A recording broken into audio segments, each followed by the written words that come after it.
Some artifacts simply should not exist according to our history books. These objects are not just old relics.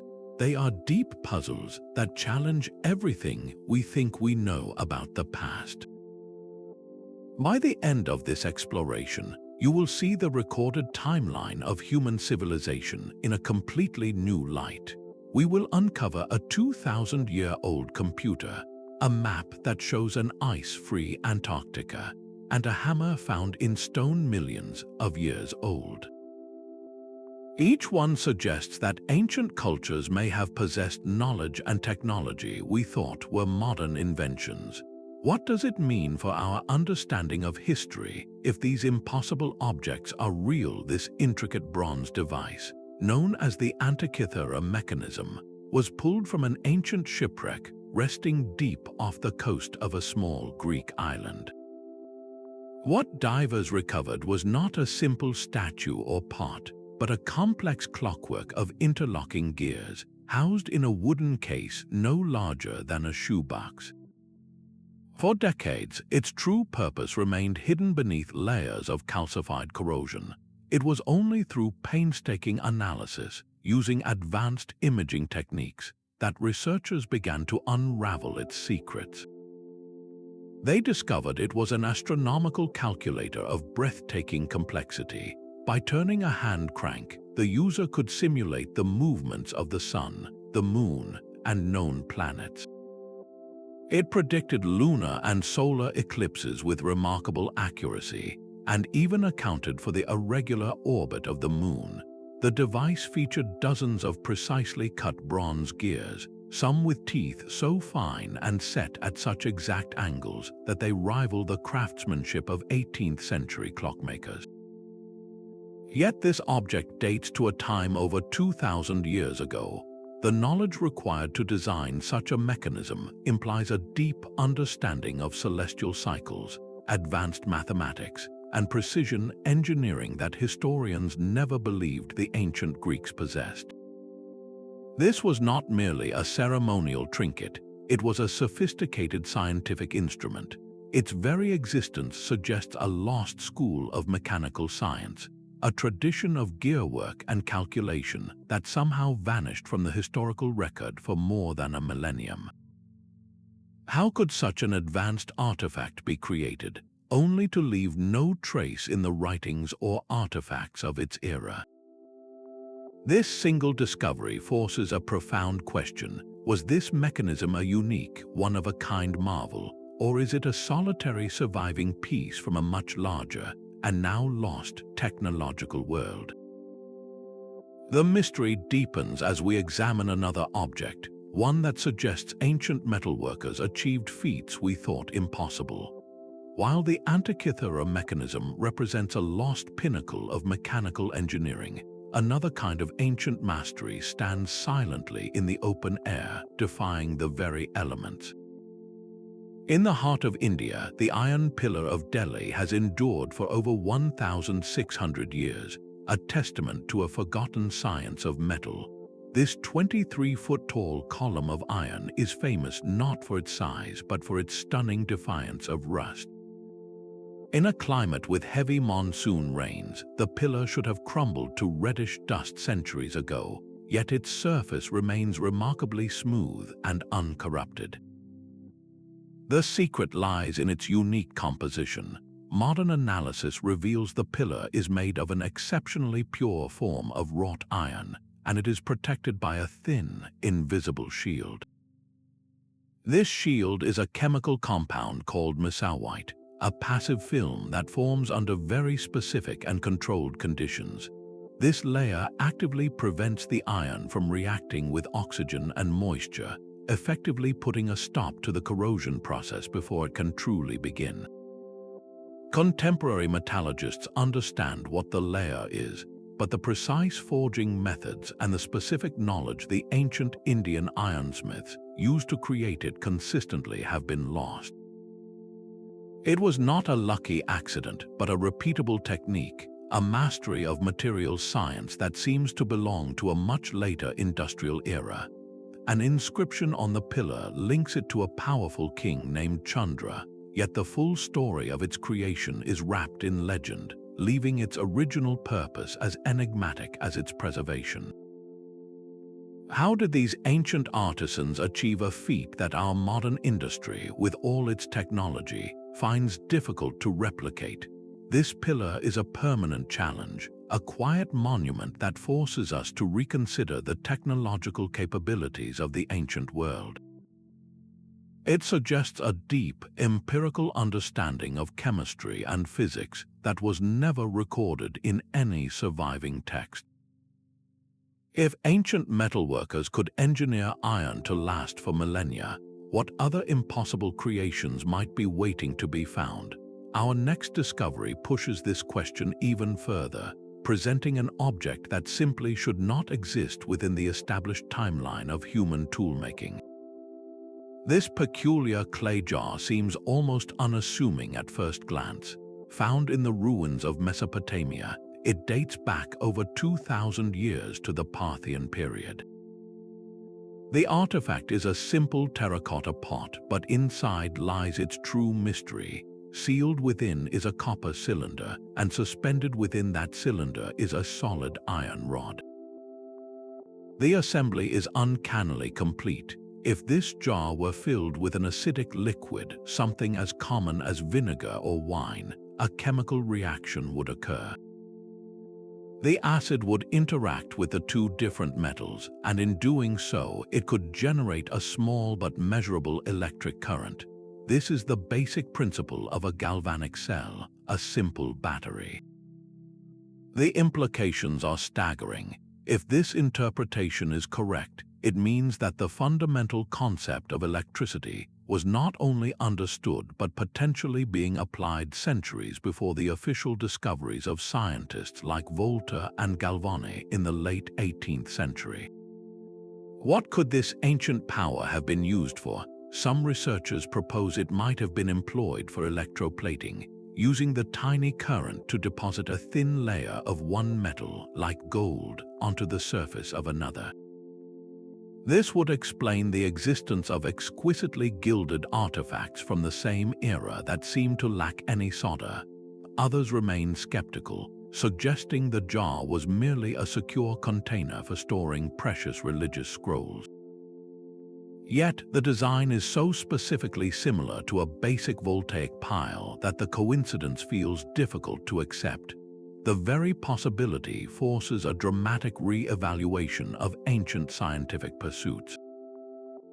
It hints at a culture not just of philosophers and warriors, but of early experimenters, individuals who are probing the hidden forces of the natural world. This notion of lost energy sources leads us to consider an artifact that seems to harness a different kind of power entirely. Buried within a lump of hardened clay and rock was an object that seemed to belong in a 20th century garage, not a half-million-year-old geological formation. Discovered in California in 1961, the Coso Artifact appeared to be a simple spark plug, a common piece of automotive technology, yet it was found completely encased inside a solid geode, a concretion that experts asserted had taken hundreds of thousands of years to form. This created an immediate and baffling contradiction.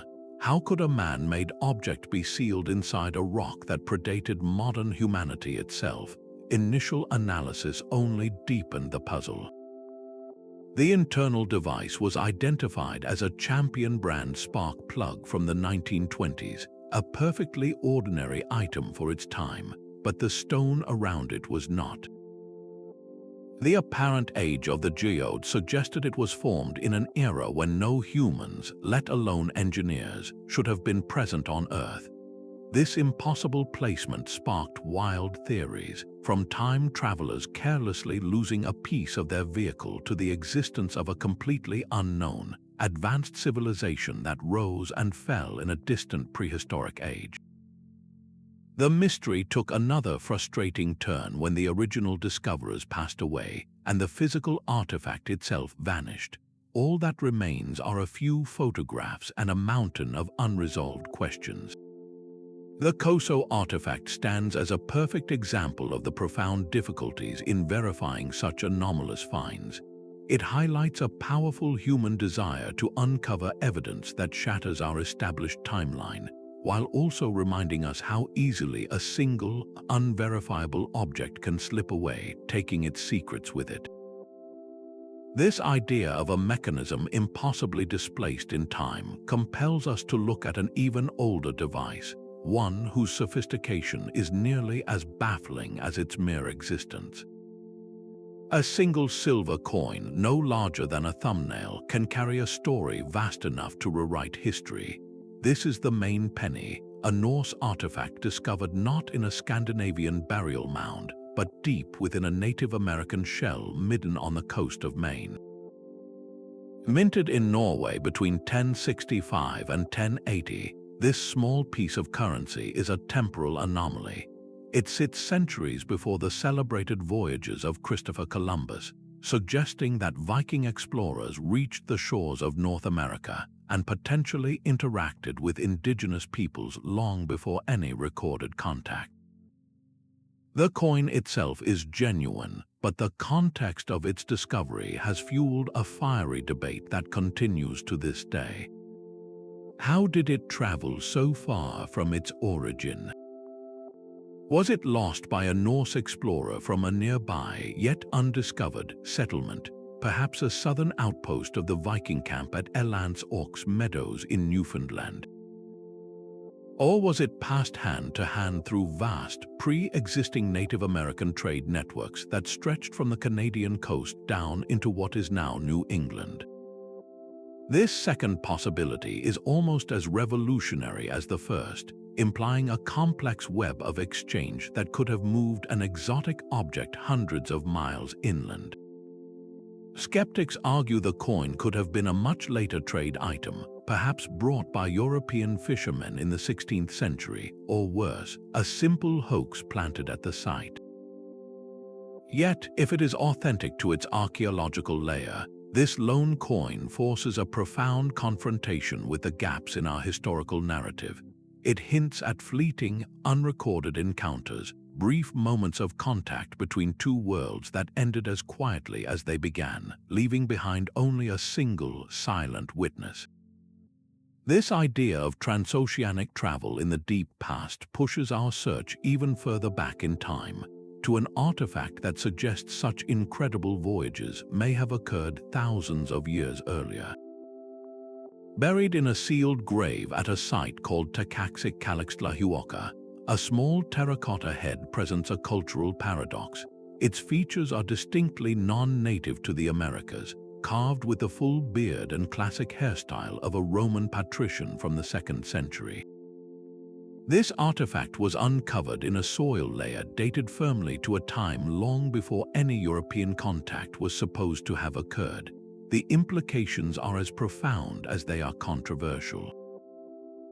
It suggests the impossible, that a traveler from the Roman Empire might have somehow reached the shores of Mesoamerica, or that his likeness was copied and passed down through generations.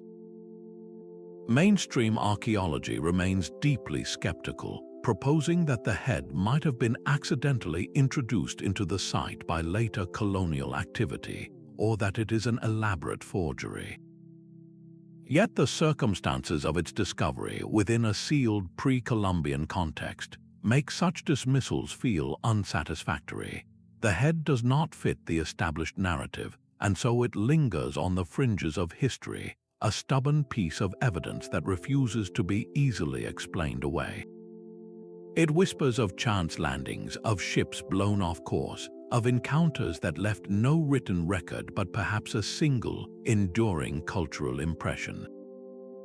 This idea of a world far more interconnected than we ever believed finds an even more dramatic expression in a different kind of artifact, one that seems to hold a map of a world no human should have been able to see. Drawn on gazelle skin in the year 1513, the Piri Reis Map presents a coastline that should have been utterly invisible to its creator. This world chart, compiled by the Ottoman admiral and cartographer Piri Reis, includes the northernmost tip of Antarctica, but it shows this land not as a frozen wasteland, but with a detailed, ice-free coastline. The official discovery of that southern continent did not occur until 1820, and for its shores to be free of ice, one would have to look back thousands of years to a time before the last great ice age reshaped the planet. How could a 16th-century mapmaker have depicted a geography hidden under miles of ice for millennia? The admiral himself provided a tantalizing clue in his own notes, stating that he had compiled his work from a multitude of source maps, some of which he described as dating back to the time of Alexander the Great. This admission points to a startling possibility that Reis was not the original surveyor, but the last inheritor of a much older cartographic tradition. The map's stunning accuracy in some areas, like the profile of South America, is matched by its complete omission of other continents and its inclusion of mythical creatures in uncharted waters. This strange mix of precision and fantasy only deepens the mystery. It suggests the map is a patchwork, a compilation of genuine, ancient geographical knowledge that was being copied and recopied long after the original context for that knowledge had been forgotten. The most plausible explanation is that the map preserves fragments of charts drawn by an unknown, highly advanced seafaring culture, a civilization capable of global exploration in an age far more ancient than we have ever acknowledged. This single artifact forces us to confront a gaping hole in human history, a period where someone or some group possessed the skill to map the world with an accuracy that would not be matched for centuries. What other secrets might be locked within ancient libraries, waiting for a modern eye to decipher their lost truths? This thread of crystal-clear mystery leads us directly to an object whose purpose is just as opaque. The Mitchell-Hedges crystal skull is an object of almost impossible perfection. Carved from a single, flawless block of clear quartz, it possesses a lifelike quality that seems to defy its ancient origins. Its jaw is separate, articulating smoothly with the cranium, and the entire piece is polished to a mirror finish, completely free of the microscopic scratches that should have been left by any known hand tool. According to the story told by its discoverer, it was found in the 1920s, deep within a Mayan temple in Belize, seemingly waiting to be unearthed. This very lack of a clear, documented excavation is the heart of the controversy that surrounds it. How could such an object be created without modern lapidary equipment? The quartz crystal is incredibly hard, ranking just below diamond on the scale of mineral hardness. To carve it with such symmetry and precision, and to achieve that optical clarity without leaving any telltale marks, would require a technology that simply does not appear in the archaeological record of the Maya or any other ancient society. Some researchers have proposed that it must have been shaped using a process involving a gentle, water-based abrasive that was applied over many, many generations, a technique of almost unimaginable patience. Others wonder if the methods used are entirely lost to us, a forgotten science of working with stone and crystal. While numerous other crystal skulls have been conclusively shown to be products of 19th-century European workshops, the Mitchell-Hedges skull stubbornly resists such easy classification. Its unique features and mysterious past have made it a magnet for theories that stretch beyond conventional history. Some attribute strange energies or psychic properties to it, while legends whisper of a connection to the sunken continent of Atlantis. Whether it is a genuine artifact of a lost civilization or the ultimate masterpiece of an unknown artistic genius, its true power lies in the questions it forces us to ask. It represents the ultimate archaeological enigma, breathtakingly beautiful and utterly resistant to a final explanation. This search for objects of impossible durability leads us to something far less elegant, but just as baffling, an ancient relic that seems to have been forged not for beauty, but to last forever. The London hammer presents a paradox of the most fundamental kind. Discovered in 1936 by a couple hiking near London, Texas, the object itself appears utterly ordinary, a simple carpenter's hammer with a wooden handle and an iron head. Its mystery lies not in its design, but in its prison. The hammer was found completely encased within a solid nodule of Cretaceous rock, a geological formation that dates back well over 100 million years. This was an era dominated by dinosaurs, an impossibly long time before the first humans are believed to have walked the earth. The wooden handle had undergone a process of coalification, turning it to a stony consistency, while the iron of the head was found to be of a remarkably pure quality, lacking the slag common in historical iron production. This creates a timeline that simply cannot be. How does a man-made tool become sealed inside stone that formed before its makers even existed? Skeptics offer a more conventional explanation, suggesting the hammer is a much more recent tool, perhaps from the 19th century, that fell into a mineral-rich solution. Over time, a hard concretion of limestone and other minerals could have formed around it, a process that can, under the right conditions, occur in centuries rather than eons. Yet, the initial geological assessment insisted the concretion was ancient, creating a perfect storm of contradiction. This artifact has become a symbol for the ultimate anachronism, an out-of-place object that challenges our most basic assumptions about history, geology, and human origins. It invites us to question whether our methods for dating the past are as infallible as we believe, or if there are rare, inexplicable gaps in the story we have constructed. The hammer does not point to a specific lost civilization, but to a deeper, more unsettling possibility that the timeline of human technological achievement may be far more complex and mysterious than any textbook can contain. This profound disconnect from our established technological timeline finds a strange echo in another object, one that seems to defy not the age of humanity, but the very limits of its ancient capabilities. The sleek, wooden form of the Saqqara bird feels startlingly modern in your hand. Unearthed from a tomb at Saqqara and dated to around 200 years before the Common Era, this artifact is not a typical depiction of a falcon or vulture. Its design is starkly aerodynamic, featuring a distinct fuselage, a pair of straight wings, and a vertical tail fin that looks engineered for stability, not modeled after any known creature of the sky. To the modern eye, it is unmistakably a model glider. Mainstream archaeology often classifies it as a ceremonial object or a child's toy, perhaps a stylized representation of a bird in flight. Yet this simple explanation is challenged by the object's performance. When researchers built accurate replicas and launched them, they found the Saqqara bird did not simply fall to the ground. It flew. With a gentle toss, the model demonstrated excellent gliding capabilities, soaring for considerable distances with a stable and graceful flight path. This was no mere ornament, it was a shape that understood the air. So what were its creators truly representing?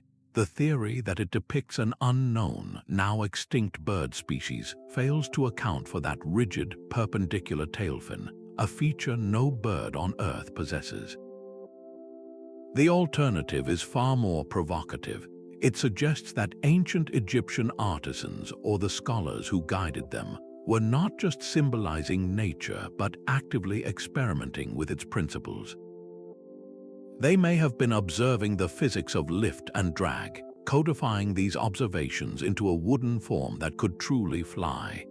This does not necessarily mean the Egyptians had full-sized aircraft, but it does hint at a lineage of empirical inquiry, a playful yet profound exploration of flight that was lost for centuries. The very existence of this glider forces a quiet revolution in how we view the past, revealing a flicker of scientific curiosity, that looks less like ritual and more like the earliest roots of aeronautical engineering. This glimpse of ancient aerodynamic thought compels us to examine another culture that may have grasped a different kind of advanced science, one that seems to have mapped the stars with impossible precision. Another book from the same era holds secrets that are written in plain sight, yet remain completely unreadable. The Voynich Manuscript is a handwritten codex from the 15th century, a dense volume of over 200 vellum pages filled with a script that has defied every attempt at translation for more than a century. The world's most brilliant cryptographers, from wartime code breakers to modern artificial intelligence, have all tried and failed to crack its cipher. The text flows with a natural rhythm, its characters showing patterns consistent with a real, structured language, complete with repeating words and syntactic rules. Yet not a single sentence has ever been conclusively understood. The illustrations that accompany this bizarre writing are just as confounding. They depict a botany of nightmares and dreams, plants with swirling roots and impossible leaves that do not correspond to any known species on Earth. One section shows intricate astronomical charts featuring unknown constellations, while another is filled with drawings of tiny, nude female figures bathing in a complex system of interconnected green pools. Is it a lost herbalist's encyclopedia, a secret alchemical text, or a meticulously crafted hoax designed to frustrate forever? The very materials used in its creation deepen the puzzle. The vellum is genuine, carbon dated to the early 1400s, and the ink shows no anachronisms. This confirms the book is an authentic medieval artifact, but its purpose is utterly opaque. It stands as a permanent monument to the limits of our knowledge, a stark reminder that the past can preserve a complete and complex system of thought that modern minds simply cannot access. This profound mystery of indecipherable knowledge sets the stage for an object that seems to defy not just language, but the very laws of physics as we know them. Deep within the Temple of Hathor at Dendera, stone walls tell a story that flickers between myth and technology. A series of intricate reliefs show what look like oversized, transparent light bulbs. Inside each bulb, a snake extends along its length, reminiscent of a glowing filament. These objects are held by priests, and they appear to be connected by thick cables to a box, a device that bears a striking resemblance to a modern electrical power source. The mainstream interpretation is deeply symbolic. Egyptologists explain this as a depiction of the creation myth, showing a lotus flower giving birth to a snake, representing the divine moment of emergence from the primordial waters. Yet, when viewed with a modern eye, the imagery is almost impossible to ignore. The composition aligns so perfectly with the components of an electrical circuit that the coincidence feels profound. Could these carvings be a symbolic representation of a real, but now lost, technology? The theory suggests that the ancient Egyptians might have harnessed a form of electricity, using primitive batteries similar to the Baghdad artifact to power arc lamps within their deepest, darkest tombs and temples. This would offer a practical explanation for one of archaeology's lingering questions. How did artists paint and carve in windowless underground chambers without covering everything in soot from countless torches or oil lamps? While this idea remains firmly on the fringe of accepted history, its power lies in the challenge it presents to our perception. It forces us to ask if we have been too literal in our own interpretations, mistaking detailed diagrams of advanced knowledge for purely mystical allegory. The Dendera reliefs stand as a permanent invitation to look closer, to wonder if the symbols of the ancients were their way of preserving the blueprints for a science we are only now rediscovering. This search for hidden power sources leads us to an artifact that is not a tool, but a masterpiece of timekeeping, whose mechanism is so advanced it seems to have been born from a different era entirely. The Byzantine Empire guarded a secret so potent it could shape the outcome of wars. Known as Greek fire, this was no ordinary flame. Historical records from besieged cities describe a liquid hellfire unleashed from bronze siphons aboard Byzantine warships. It would ignite upon contact with the sea, creating a blazing carpet that clung to wooden hulls and could not be doused with water, often seeming to burn fiercer when sailors tried. This terrifying weapon secured naval dominance for Constantinople for centuries, a technological edge that protected the empire against overwhelming odds. The true formula was considered a state secret of the highest order, known only to a select few, perhaps even a single family, and it was so effectively protected that it vanished from history entirely. Modern scientists can only speculate on its composition, proposing mixtures of crude naphtha, quicklime, sulfur, or saltpeter that might react to create its legendary properties. Yet all attempts to recreate it fall short of the terrifying effectiveness described in ancient texts. The complete loss of such a transformative technology is a sobering lesson in the fragility of knowledge. It stands as a ghost in the historical record, a testament to how an entire branch of advanced chemical engineering can simply evaporate from human understanding, leaving behind only echoes of its power in the accounts of those who faced it. This profound vanishing act makes the enduring mystery of our next artifact all the more compelling, a creation that seems to defy the very process of decay itself. Etched across a vast, arid plateau in Peru, the Nazca Lines are a gallery on a continental scale, created by the careful removal of dark surface stones to reveal the lighter earth beneath. These immense geoglyphs form a menagerie of stylized creatures: a hummingbird with wings outstretched, a spider, a monkey with a coiled tail, and many abstract lines and trapezoids that stretch for miles. Their sheer size is the core of their mystery, for these designs are so enormous that their complete forms only become coherent when viewed from high above the desert floor. This fact alone has fueled endless speculation. Why would a people who had no known means of flight create art they themselves could never fully see? One prominent theory suggests the lines served as a giant astronomical calendar, with certain shapes aligning with the rising and setting of the sun, moon, and stars during important seasonal events. Another proposes they were sacred pathways, walked during religious ceremonies to invoke the deities represented by the animal figures.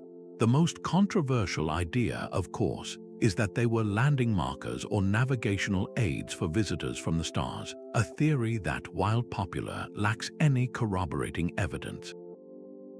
The true explanation is likely more grounded, yet no less impressive. The creation of the Nazca Lines demonstrates a staggering feat of surveying and communal organization. Using simple tools and ropes, the Nazca people could have plotted these massive shapes with remarkable precision, transferring a small-scale design to a landscape of epic proportions through generations of coordinated effort. This was not the work of alien engineers, but of a sophisticated culture with a deep connection to its environment and a powerful, shared vision. The lines are a permanent testament to that vision, a puzzle written not on parchment, but on the very skin of the earth, challenging us to understand the profound motivations that would drive a society to sculpt its desert on such an impossible scale. From these giant drawings that demand a view from the heavens, we shift our focus to a tiny, intricate object that requires a microscope to reveal its own impossible secrets. Scattered across the Diquis Delta of Costa Rica, the great stone spheres rest as silent monuments to a forgotten craft. Ranging from the size of a melon to colossal orbs over 2 meters across and weighing many tons, these spheres are carved from solid gabbro, limestone, and sandstone with a precision that borders on the impossible. Their surfaces are unnervingly smooth, their curves so perfectly spherical that modern surveyors have found few measurable imperfections. They date to a period around 600 years after the Common Era, created by a pre-Columbian society that left no written records to explain their purpose. Were they cosmic clocks, their alignments marking solstices and equinoxes across the jungle landscape? Could they have been symbols of power and status for powerful chiefs, or did they demarcate the sacred territories of ancient clans? The truth is, no single theory fully satisfies the mystery of why they were made. The greater puzzle, however, lies in the how. The creators had no metal tools, no powered machinery. They possessed only stone hammers, abrasives, and immense patience. The process likely involved carefully shaping a large boulder by heating it with fire and then cooling it rapidly with water to create fracture lines, followed by countless hours of pecking and grinding with harder stones and sand. Achieving such geometric perfection through these rudimentary methods represents a staggering feat of skill and communal effort. The sheer uniformity seen across hundreds of these spheres reveals a sophisticated, standardized understanding of geometry and stoneworking that seems to belong to a much later age. They are a silent testament to a culture that mastered its environment in a way we are still struggling to comprehend, leaving us with far more questions than we have answers. This search for perfect, inexplicable form finds a curious echo in an artifact that achieves its own kind of perfection through sound. The quiet of a Slovenian cave was broken by the discovery of a single bare bone, a femur that carries a profound and ancient secret. This artifact, known as the Ubaid Flute, is a section of bone with 4 carefully aligned holes, and it has been dated to over 43,000 years ago. What makes this object so revolutionary is its proposed creator, not an early human but a Neanderthal. If this interpretation is correct, this simple tube becomes the oldest known musical instrument in the world. The implications are staggering, reaching far beyond a mere noisemaker. To craft a wind instrument requires more than just the physical act of drilling.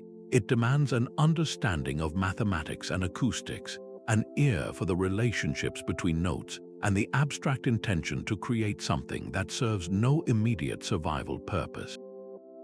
The spacing of the holes on the bone corresponds almost perfectly to a diatonic scale, the same foundational pattern of whole and half steps that forms the basis of much of the music we listen to today. This was not a random act but a deliberate design. It suggests that Neanderthals possessed a capacity for music, for ritual, and for complex abstract thought that we have long reserved only for our own Homo sapiens ancestors. For generations, the popular image of the Neanderthal has been that of a grunting, primitive brute, a lesser branch on the human family tree. This single piece of bone challenges that entire narrative, forcing us to hear a different story, one of a people with a rich inner world, capable of experiencing and creating beauty. Of course, skeptics offer alternative explanations, suggesting the holes could be the result of a carnivore's bite, the punctures aligning by pure chance. Yet, the clean, cylindrical nature of the holes and their precise placement make this counterargument feel increasingly difficult to sustain. The true power of the flute lies not in a final, proven fact, but in the haunting possibility it represents. It allows us to hear, across an unimaginable gulf of time, the faintest echo of a melody played by a different kind of human, a sound that connects us to a shared and far more complex heritage. This glimpse into a sophisticated prehistoric mind finds a visual counterpart in an artifact that is equally beautiful and just as enigmatic. These ancient clay figures stare back at us with features that are unsettlingly familiar, yet profoundly other. Crafted 7,000 years ago by the Ubaid culture of Mesopotamia, these statuettes portray humanoid bodies with distinctly reptilian characteristics, featuring elongated, cone-like heads, oversized and slanted almond-shaped eyes, and often a lizard-like texture to their skin. Their postures are just as strange, with some depicted holding what appears to be a suckling infant, while others assume poses that suggest ritualistic movement. Mainstream archaeology interprets these as representations of deities or powerful spiritual beings, perhaps used in shamanistic practices to connect with a world of animal spirits. Yet their bizarre, consistent appearance cannot help but ignite the modern imagination. In a culture that predates the great Sumerian civilization, these lizardmen present a spiritual worldview that is completely alien to the pantheons of gods that would follow. They are a stark reminder that the symbolic language of the deepest past can be impossible for us to fully translate, hinting at mythologies and beliefs that have left no written explanation. Were these figures symbolic of fertility, wisdom, or a connection to the primordial world? Or do they represent something even more enigmatic, a cultural memory so distant that its original meaning is lost forever? They challenge our desire for neat historical narratives, forcing us to accept that some ancient mindsets may remain just beyond our understanding. This profound mystery of forgotten belief finds its physical counterpart in a structure so immense and precisely built that its construction seems to defy the very tools of its era. Its sheer scale is almost incomprehensible. The Great Pyramid of Giza, the last surviving wonder of the ancient world, stands not just as a tomb, but as a mountain of mathematical precision. Built from an estimated 2.5 million stone blocks, each weighing multiple tons, its construction is a feat that modern engineering would struggle to replicate. The true mystery, however, lies not in its size but in its perfection. The four sides of the pyramid are aligned to the cardinal directions with an error of less than 1/15 of a single degree, an accuracy that seems impossible for a society without advanced surveying tools. This alignment with true north was not symbolic guesswork, it was an act of precise geodetic science. Even more baffling are the mathematical constants seemingly encoded within its very shape. The ratio of the pyramid's perimeter to its height is remarkably close to 2 times pi, the fundamental constant of a circle. This suggests the builders had a sophisticated understanding of this mathematical relationship over 2,000 years before it was formally defined in Greece. How could such knowledge be so seamlessly integrated into a structure of this magnitude? The internal design deepens the puzzle. The so-called air shafts leading from the king's chamber are not simple ventilation ducts. They are precisely angled tunnels that aligned with specific stars in the night sky over 4,000 years ago. One shaft pointed directly to the star Sirius, associated with the goddess Isis, while another targeted the constellation Orion, linked to the god Osiris. This was not just stargazing, it was a monumental act of architectural astronomy, a way of physically connecting the pharaoh's resting place to the eternal cycles of the cosmos. The methods used to achieve this remain the subject of intense and unresolved debate. How were these multi-ton blocks cut with such clean, tight joints that a razor blade cannot slip between them? How were they transported hundreds of miles and then lifted to heights of nearly 500 feet? Theories range from massive earthen ramps that would have required more material than the pyramid itself, to advanced but lost techniques for softening or even sound levitating stone. While mainstream archaeology attributes the pyramid to the 4th dynasty pharaoh Khufu, the sheer sophistication of its design has led many to wonder if its origins are even older. Could it be the work of a much earlier, advanced civilization whose knowledge was inherited and built upon by the Egyptians? The pyramid does not give up its secrets easily. It stands as a silent, granite challenge to our historical timeline, a permanent reminder that the story of human achievement is likely far richer and more complex than any single narrative can contain. After confronting a mystery of such colossal scale, we are prepared for our final discovery, an artifact that is small enough to hold in your hand, yet its implications for our understanding of history are truly immense. The story of the Dropa stones reads like a script from a science fiction film. The tale begins in 1938, when a Chinese archaeologist supposedly discovered a series of ancient graves in a remote mountain cave. Lining the cave were hundreds of strange stone discs, each with a hole in its center and a fine, double-spiral groove carved from the edge to the center. When examined more closely, the story goes that tiny groove was not a decorative pattern, but an unknown form of writing, a miniature script that could only be read under magnification. The translation of this script, as reported by a lone researcher, was the most incredible part of all. It allegedly told the story of a group of beings called the Dropa, whose spacecraft had crash-landed in the mountains thousands of years ago. Unable to repair their ship, the survivors were stranded on Earth, and their story was etched into these stones as a permanent record of their plight. The discs were even said to be extraordinarily old, dated to around 12,000 years. This narrative has all the elements of a perfect mystery, an ancient alien encounter preserved in stone. Yet here lies the core of the problem. The physical evidence has never been subjected to independent, verifiable analysis. The original discoverer vanished. The discs themselves have never been made available to the broader scientific community, and no credible photographs or documents have emerged to support the extraordinary claims. For mainstream scholars, the entire account is considered a modern fabrication, a hoax that blended pre-existing local folklore with a 20th century fascination with space. Yet, why does this story, so thoroughly debunked in academic circles, continue to resonate so powerfully?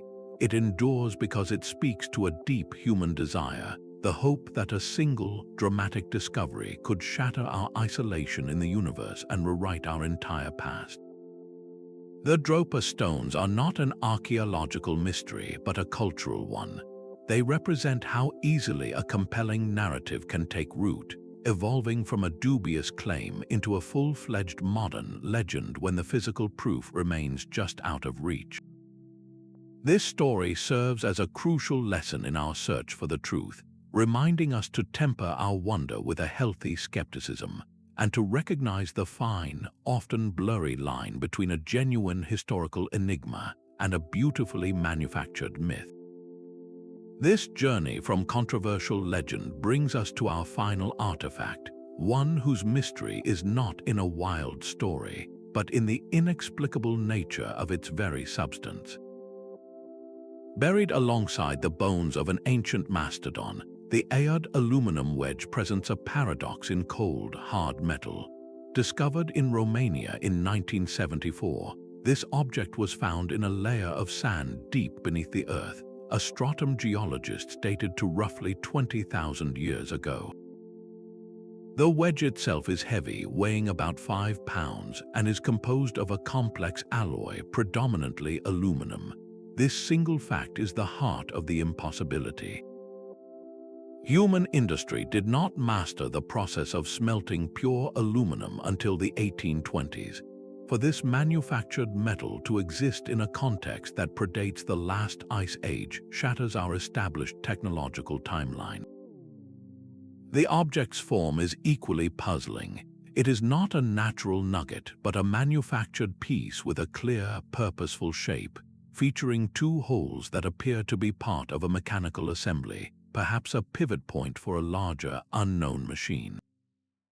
The most conventional explanation is that it is a fragment of a modern excavator or drilling rig, a piece of machinery that simply fell into a pit during much later construction work and became lodged in an older layer. Yet this logical dismissal is complicated by the initial reports from the site, which described the wedge as being firmly encased within the same ancient sediment as the mastodon remains. This context is the fragile thread upon which the entire mystery hangs.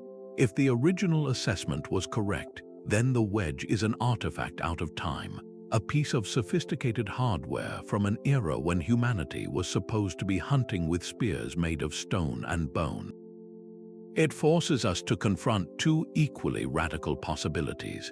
Either a previously unknown, advanced culture rose and fell in prehistory, leaving behind only this one corroded clue, or our methods for interpreting the deep past have fundamental flaws we have yet to acknowledge. The Aiud wedge does not offer answers, it only solidifies the question, standing as a stark, metallic challenge to the linear story of human progress.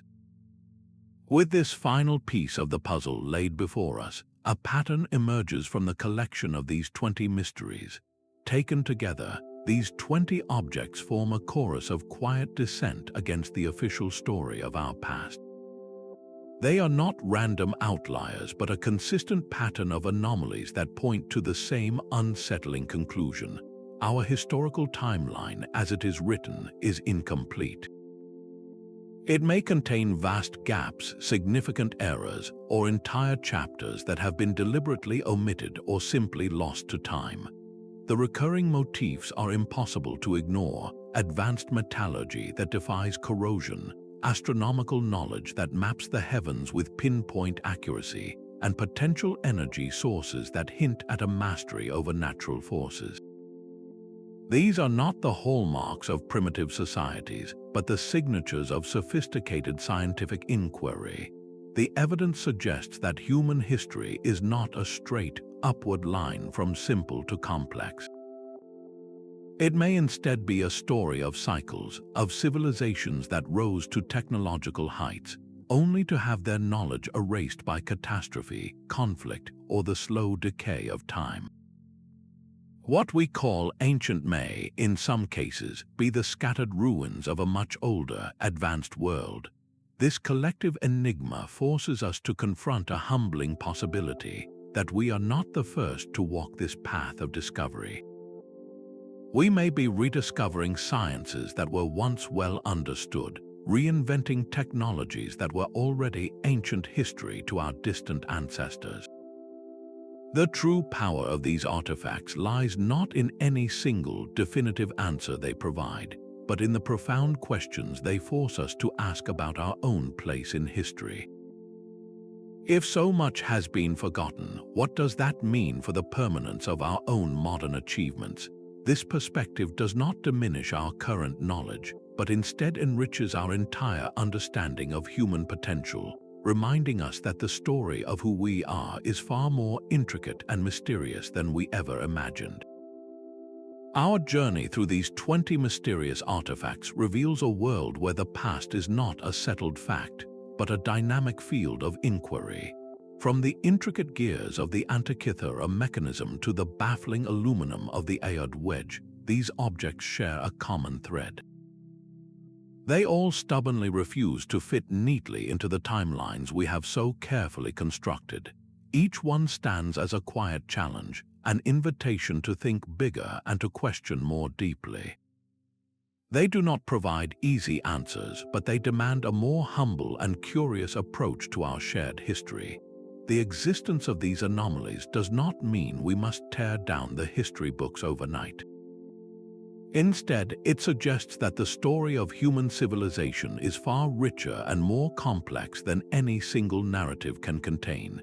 Perhaps our past is not a straight line of progress, but a story of cycles of knowledge gained, lost, and then rediscovered generations later. What we label as impossible may simply be a chapter we have not yet learned how to read.